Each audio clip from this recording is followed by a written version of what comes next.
Nakakalungkot. Sobrang nakakalungkot. Nakakalugmok. Pakigising na lang ako dito sa Bangungot. Ngayon ay June 28 at ngayon na rin yung last week ng contract. Bali merong dalawang problema. Dalawang hotdog. Yung pa rin. Ice tea. Ito na ba ang huli kong almusal sa DOH?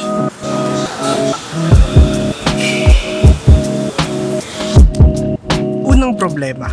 Ito yung change in leadership. Ito yung pinaproblema dati ng opisina namin kasi hindi naman talaga siya bureau at wala siyang permanent na office, kaya yung mga tao niya, pangalawang problema, job order / contractual. Kung makikita nyo rin dito, hanggang June lang talaga ako ng 2024, June 30. Yun yung dalawang kinakarap ko ngayon. At yung renewal, nire-renew kasi yung kontrata namin semi-annually, bali every 6 months. At ngayon, dahil nga nagkaroon ng change in leadership, medyo malabo na siyang mangyari. Pero high hopes pa rin.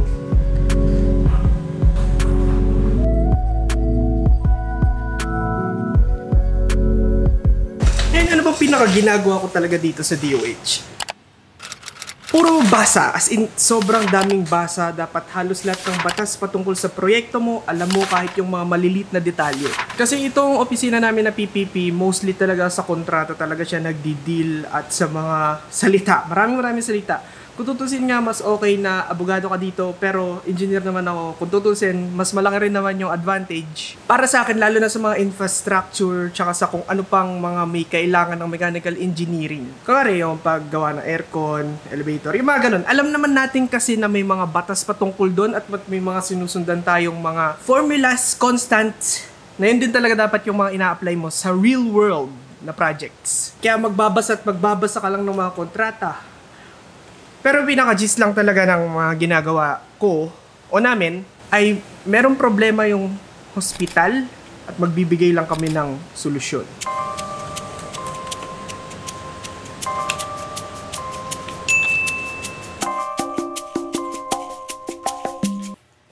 Gagi, ang ganda nito, huli. Feel. Ay, lasa? Bakit?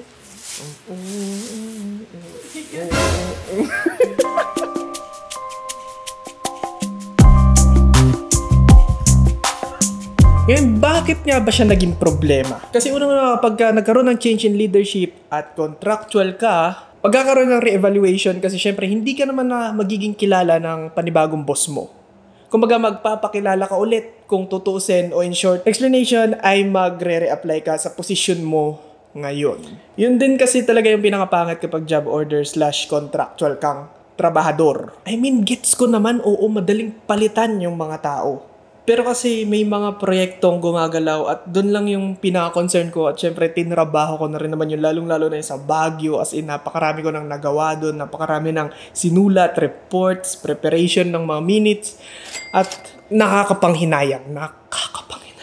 Kasi syempre kung sa dati mong boss, yung pag-renew ng kontrata mo, napakadali kasi syempre kilala ka naman na niya at may mga inatasan na rin siyang mga proyekto na nakapangalan na rin sa'yo, auto-renew. Kumbaga, hindi ko na kailangan ipakita o i-prove yung worth ko kasi obvious naman na gumagalaw yung projects, ibig sabihin, okay kang trabador. Pero dahil nga, pag nagbago nga yung boss, gets nyo na yung point.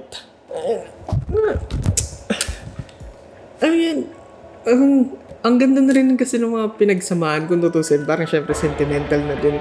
Okay na yung boss ko eh. Kumbaga, masaya na kami. Nagpakain na kami. Dami na pinagdaanan. Ang dami ng mga salitang nabitawan sa amin para magbago yung tipo meron na kayong parang relationship na talagang solido na rin eh. Kumbaga, ganyan yan magtrabaho. Pero yun din talaga yung problema sa mga contractual. Kasi titignan nyo yung mga tao simula nung unang-una pa, simula nung nagsimula ako dito sa March ng 2023, halos lahat din kasi sila unti-unti na rin nagsilisan. Kasi oo nga naman, mas maganda rin naman talaga kapag permanent position. Kumpara nga naman sa nire-renew lagi yung kontrata nyo, ayan, yun yung pinakamahirap na problema, lalo na kapag nagkaroon nga ng change in leadership. I mean, sa akin naman kasi, alam nyo naman yung pinakadahilan ko, gusto ko lang din ng experience para rin trabaho na ako sa kung saan man. Naaalala ko lang din ulit tuloy yung mga panahon nag-a-apply pa ako. Tayo na gagawin ko ulit yun.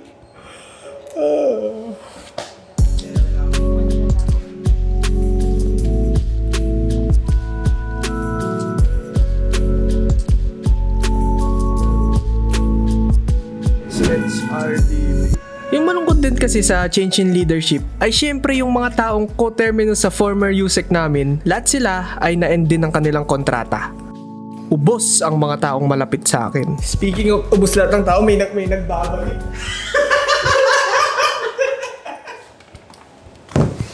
Uy, wala na tayong boss, ba't nandito ka ulit?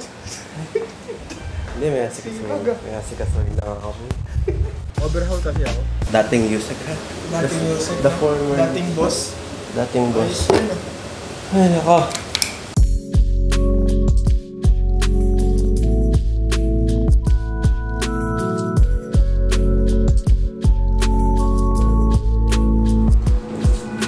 Ay, bali ayun. Mamimiss ko tong lugar na to. Naalala nyo pa nung dito kami naka-opisina. Bali ngayon ay kaso biglang lumaki na yung isang opisina, nag-expand at kinailangan na ng pwesto dun sa kasi technically di naman kami dyan. Pero sayang din kasi yung space dito kaya dito kami nilagay. Ay kung tutusin mas okay nga rin naman dito kasi may sarili kaming spasyo mga lalaki. Kaya rin kami naglipat ng opisina mula dito papunta dun.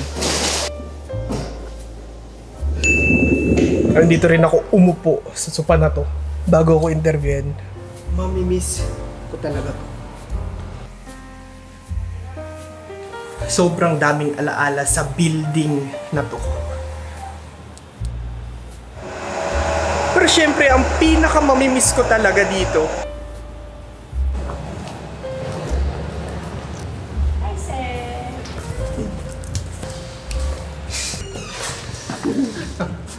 Uy, gawin, linis na. Ina, wala na yung mundo namin dito. I mean, tangin na nakakalungkot naman pala dito, boy. Gagi, isipin nyo, lagi ako dito nag-video. Kasi ito yung pinaka-aesthetic at syempre ito yung opisina ng undersecretary namin.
Klarin nyo kami.